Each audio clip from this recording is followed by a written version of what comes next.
Hey everybody, welcome back to Carbon's DIY Garage. Thanks for tuning into my channel. If you haven't subscribed to the channel, now would be a great time so you can follow along with all the projects I've got going with my Jeep TJ. The project today is continuation of replacing all the control arms on this Jeep. This video is going to focus on the front lower control arms. This is maybe skill level 2 of 3 for the control arms. I already did the rear control arms and those are just bolts in, bolts out. These front lowers are a little bit more advanced because they have these cam bolts right here in the front that you have to mess with. Otherwise it's bolts in, bolts out. Not to say that that's easy because there's rust involved, especially with this old Jeep, and you never know what might be lurking. I'm going to be replacing the cam bolts. I'll put a link in the description for the control arms, the cam bolts, and then the 14mm bolt back here too that I'm also going to replace. But let's jump into it. So you've got a 21mm socket that can go on the nut or the bolt, and you have impact gun access here on the back, but I don't think we're going to down there on the front, so that'll probably be breaker bar to get that apart. But I'm going to put the impact on this, and a lot of people have issues with the bolts actually rusting up or seizing inside the control arm, so hopefully I don't have that problem. But I'm going to loosen this side up, loosen that side up, and then hopefully control arm just comes off, but we'll have to see. And I'm going to do some marking down here on the cam so that I can get it put back in place exactly the way it is here coming off. Also keeping the wheels on the ground so that hopefully the axle doesn't shift and I don't have to deal with trying to wrestle it all back together, at least too bad, but we'll see how it goes.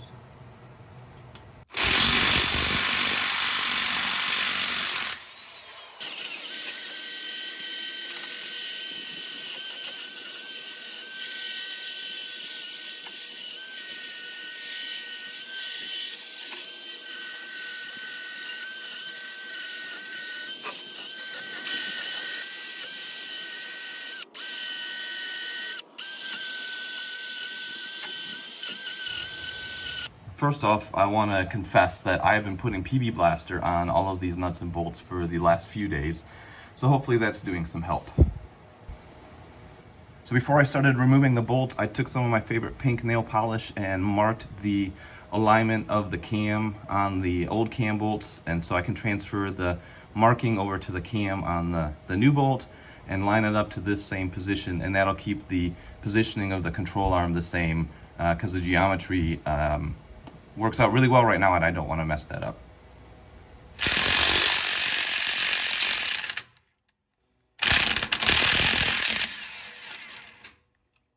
You can obviously see the cam and how that works with moving the control arm back and forth as it came loose, but both the bolts are loose, so let's get to taking it apart.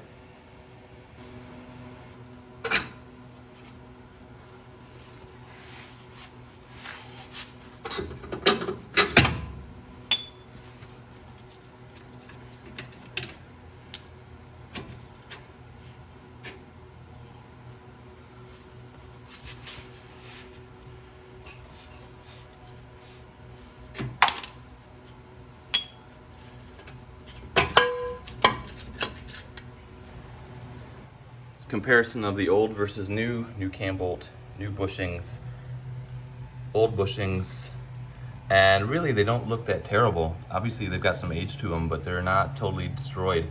So that's a good sign.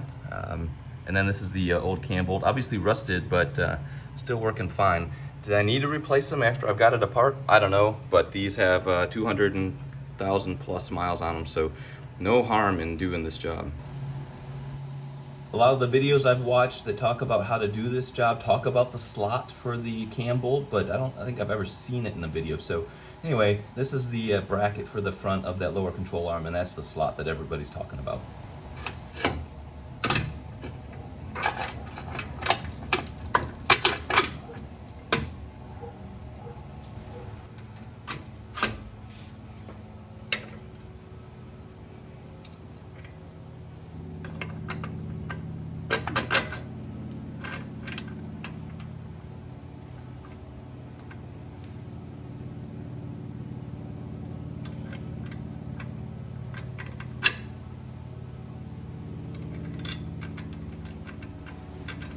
So I've snugged up the nut on the back side of the cam bolt, and now I've got my fingernail polish, and I'm gonna rotate. It's snug, but it's not tight back here, so now I'm gonna rotate the cam bolt to align the markings.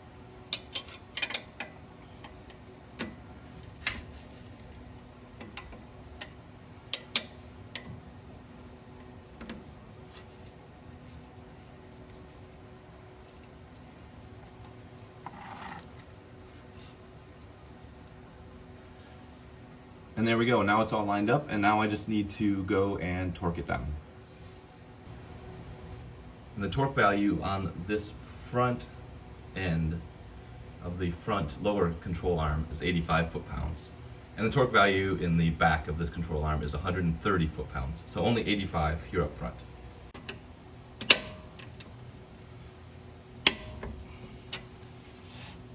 There we go.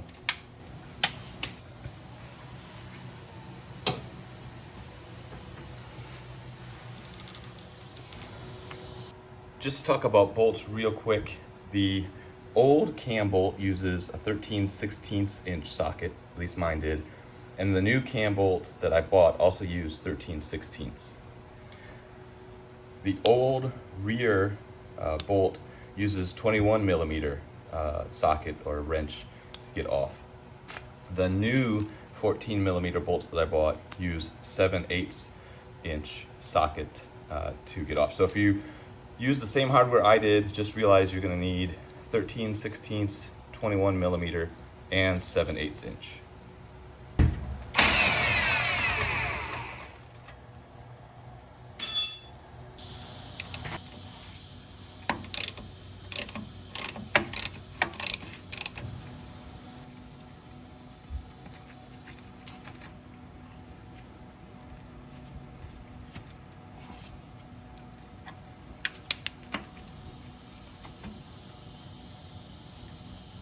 Hey guys, so I've got the front cam bolt loose, and I think I saw this in somebody else's video. It's too long and it hits the Dana 30 differential. I don't remember what people did to resolve this. I hope it's not taking an angle grinder and cutting through it, because that's a lot of cutting. But I'm going to drop the rear and see if I can wiggle this out.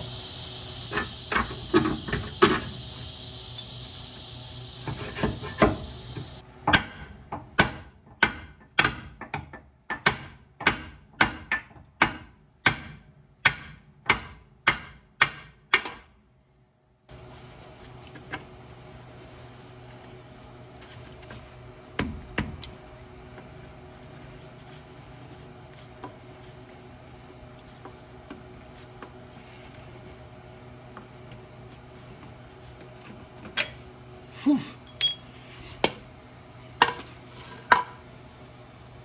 No angle grinder required. Take full advantage of the slot that's in here and wiggle the control arm, and that's just up and down, but also angle it this way, so then you can pull the bolt out eventually. Just like on the passenger side, driver's side, bolts look pretty decent. Bushings not too terribly chewed up on the old one. Ready to go put in the new one. Did I need to do it? Well, you know, it's looking like it's pretty much at the end of its life, so I think this was a good move. Let's get the new one in.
All right, my friends, that is a wrap. I am going to consider myself lucky and happy with this one.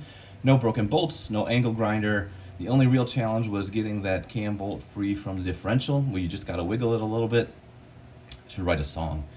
Anyway, I'm glad this project's done. Took an hour and a half. That includes all the filming and everything else. So really pleased with this. The next challenge, say skill level 3, is the upper control arms, which have the bushings that you have to beat the living daylights out of to get out. But that's another video for another day. If you want to see that one or follow up on any future projects with TDSR, that doesn't sound right, this 1997 Jeep TJ, subscribe to the channel. Until the next video, you guys have a good one, and we'll see you later.